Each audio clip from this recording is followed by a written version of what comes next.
Hey, how's it going guys? Phil here, and this is a review for the Haier Robot Vacuum.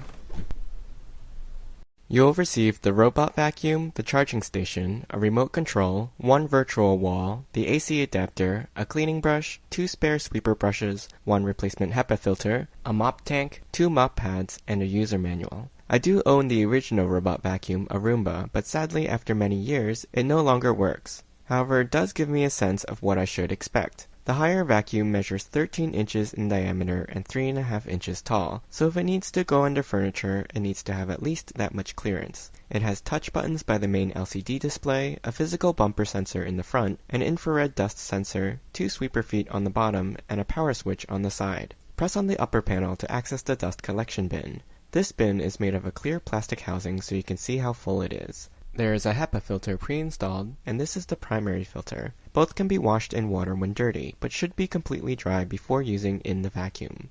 The unit is pretty easy to set up. Basically, plug the charging station in somewhere with 3 feet of clearance on either side and 6 feet in front of the station. Then set the robot vacuum on top or near the base station and flip the switch on the side. Once on, press the touch control for home on the top to have it dock with the station. If using the remote, be sure to remove the plastic battery saver tab first, then press the home button. Optionally, you can plug the adapter directly into the vacuum.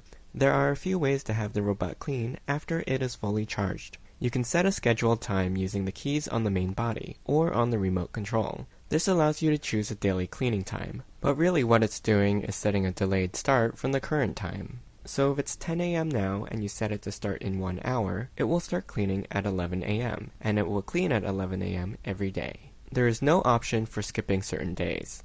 For spot cleaning, simply place the unit near a particularly dirty area and press the spot button. When the area is clean or if the unit encounters an obstacle, it'll stop and ask you to choose another mode. To just activate auto clean mode, press the clean button. Like the Roomba, the Haier robot vacuum is self-guided and learns the layout of the space that it is cleaning, so it will cover every inch of the floor over time. As it encounters obstacles, it will either detect and avoid them or bump them and change direction. It's kind of fun to watch it clean. If you think the robot is missing some dirt, you can use the remote to manually change its direction. There's also an edge clean button on the remote that lets you tell the robot to clean the perimeter of a room. In addition to the normal vacuuming feature, you can use the included water tank and mop pads to mop your floors. All you need to do is fill the tank with water by lifting the orange tab in the front. Then attach one of the mop pads and install it on the bottom of the vacuum. Note that the mop pad will continue to dispense water as long as there's some in the tank, so you should not leave the tank attached while the unit is charging. This means you won't be able to use the mop for the automatic scheduling, and you'll always have to be around when it's done so you can remove the tank before it returns to the home station.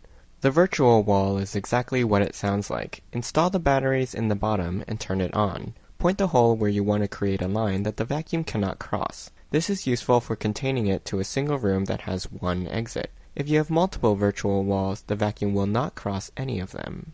For vacuuming, the unit performed within my expectations. The first time I used it, it picked up a ton of dust in the few hours that it ran over several rooms. It does tend to get stuck often, more so than the Roomba, and especially when changing from hardwood to carpet or rugs. Sometimes it's a clearance issue or something gets caught under it, like wires. Other times it gets in a tight space and can't maneuver out. The mopping feature was okay, but I wasn't super impressed with the cleanliness overall. Obviously, it won't be able to get off dried or stuck on sticky messes, but the water trail that it left was slightly streaky, so to me the wet coverage didn't seem complete enough. That said, the pad did get dirty enough to require washing, so it did pick up some dirt overall. However, having to fill and install the tank and remove it each time means I'll probably use the mop feature seldomly. Overall, I thought the unit cleaned about as well as my Roomba, with the addition of several features that my Roomba didn't have. It does best on hardwood or tile floors with few obstacles, and performs better in rooms that don't have a lot of furniture or stuff sitting on the floor. But in a very general sense, the floors stay much cleaner on a daily basis with the unit running on a schedule.